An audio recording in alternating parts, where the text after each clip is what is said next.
Now that we have defined our HRUs, let's just investigate them a little bit further so we understand what we're looking at. So if you come over here to the table of contents, you see there's a new shapefile called full HRU, and that is what it sounds like. It's all of our HRUs. So for example, we can change the properties on this. If we go to symbology, categories, we can recolor it based upon the subbasin, for example. When I add all values, you see 1, 2, 3, 4, 5. You see we've got 25 subbasins. If I apply and OK, you can see how that shapefile has been recolored, and you can recognize each individual subbasin from the Spring Lake watershed.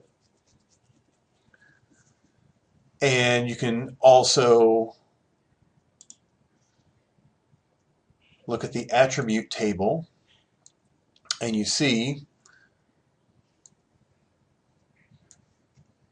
for each individual polygon, you've got the grid code, which is based upon, I guess, some of the rasters it was using.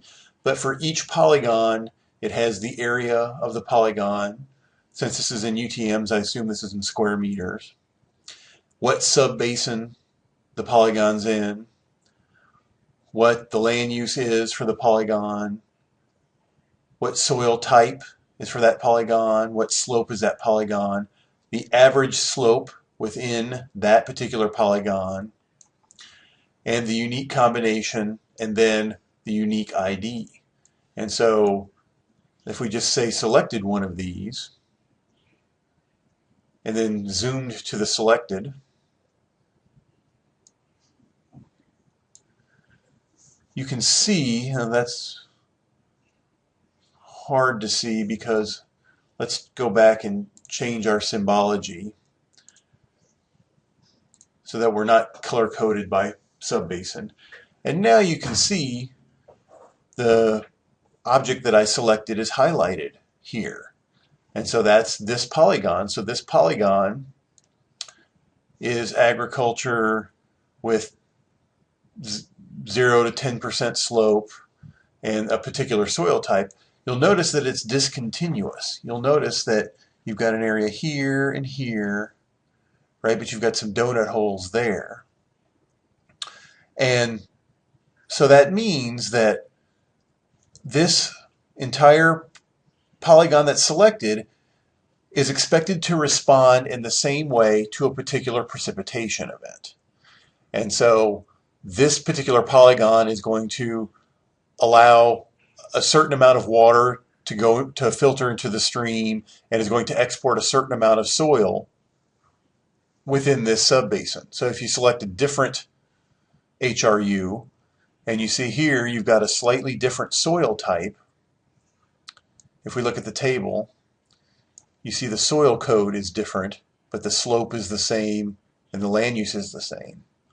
So right next to that first polygon, you've got these other polygons that are very similar, but they've got a little bit different soil type, so they're going to respond a little bit differently to a precipitation event.